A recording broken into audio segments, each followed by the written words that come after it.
Hey everybody, Nick here, and today I got a disassembly for you of this very weird little knife right here. This is a knife by a designer named Kombou. Kombou, I'm not 100% sure how to pronounce his name. Sorry about that, Kombou.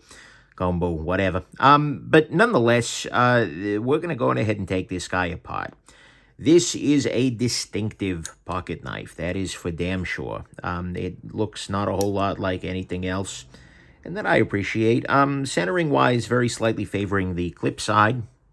Not a big deal here. My dream, my hope, my fondest desire is that I'll be able to take this apart from one side or the other. Looks like T8 all around. Yeah. Yep, T8. There we go. Took a moment to grab on there. Okay. Let's do this. Is that free spinning? It is very mildly free spinning. Well, it is entirely free spinning, but it was very mildly constrained by some thread locker on there. Here's hoping the pivot isn't. Uh-oh.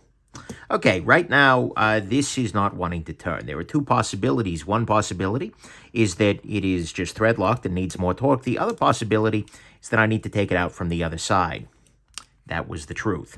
So we have a flip-flop disassembly on our hands. It looks like it wants to be, these screws want to come out on this side. This screw wants to come out on the other side. That is, by the way, just a little note as to why you never want to muscle through, because if that's not a free spinning pivot, I could have just broken the knife altogether.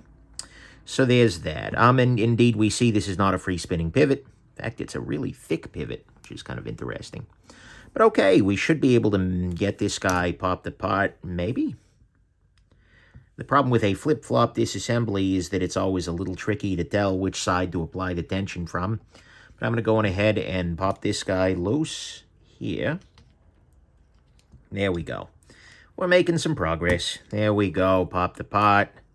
Now just got to get that pivot apart. And there we go. That's off. This is off. Big bearings. Big pivot. Big. Just big. I think is my general impression at the moment. Just big. But okay, so there you go. Let's go ahead and do some cleanup here. Just using a bit of rubbing alcohol on a little fabric swatch here. This little Persian blade keeps trying to get at me, which is a whole thing. But a little bit of a burr at the tip of this guy, likely from where they ground the lock face. Not the end of the world. And there is also a good amount of grease in here. This was put together with something approximating earwax, so there's a pretty good chance that it's going to run a little better by the time I am done with it. Not because it's bad, but because, well, with a little bit of tender love and care, you can do often a little better than a factory that's trying to put together 50 of these an hour. It's probably being a little bit undershooty on the goal there. Okay, clean that up. Clean up the Lockbar insert. We do see here, by the way, a Lockbar insert with an over-travel stop, which is a beautiful thing. We do see here a non-free spinning pivot. You can see the whole pivot has a, well, not the whole pivot actually. It looks like the very end of the pivot has a D shape to it. The D shape is only engaging with one side, which means you're going to have some alignment trouble, potentially. So we need to make sure this D shape area is aligned with the right part of the pivot when we're going to put this guy back together. Can I pop this washer loose? Maybe? Come here, spring bar tool.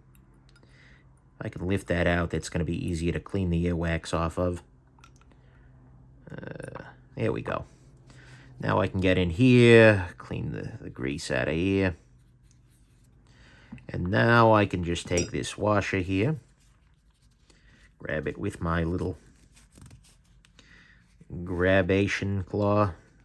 Grabation claw. What the heck is wrong with me? If you're ever looking for a point of inflection, a moment at which you understood that Nick Shabazz is...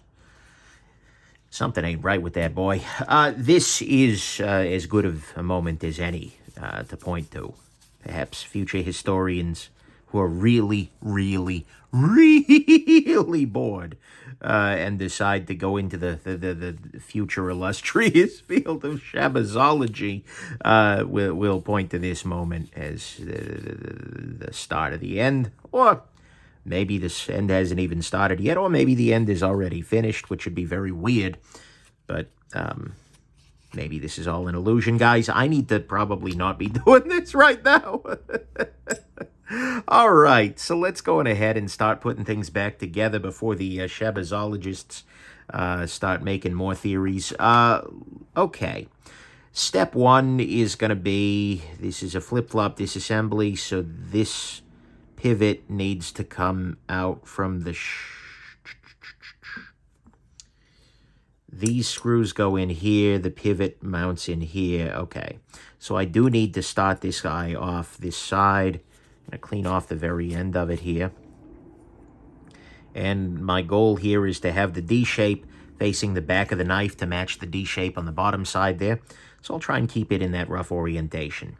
Okay, next up, I'm going to reinstall my washer. If we look closely at the washer here, we're going to see this side has a little ring to it where the bearings have glid, I suppose. This side does not. So I want to put that groove up.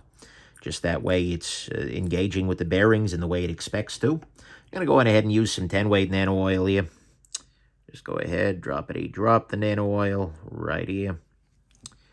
And right here. There we go. Rotate that. I'm also going to take this moment to put a little bit onto the pivot directly on which the knife's blade will spin. I can go ahead and I can install your stop pin here.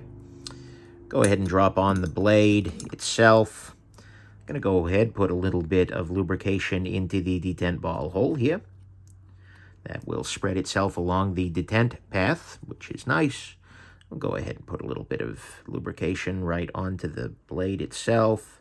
Drop down a washer, rotate, rotate, rotate. Now what I'm going to do is I'm going to insert this incorrectly. I'm going to lay this down onto the pivot incorrectly, but I'm going to use this handle basically as a wrench to get the to get the D shape of the pivot aligned properly. This isn't going to work great, actually, given that I do have the the stop pin mounted on that side. So I need to do another approach.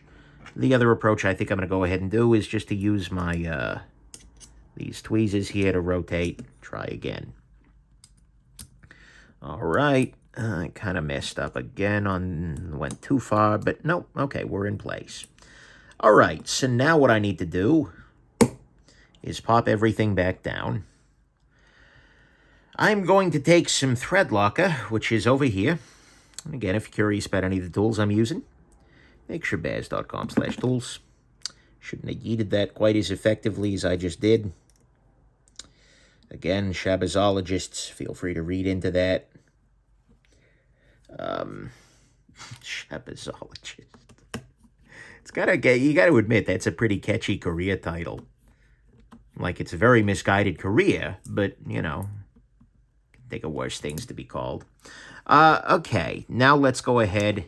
Actually, until you know the content, then I can't think of worse things. Let's go ahead and put this screw in the back spacer here.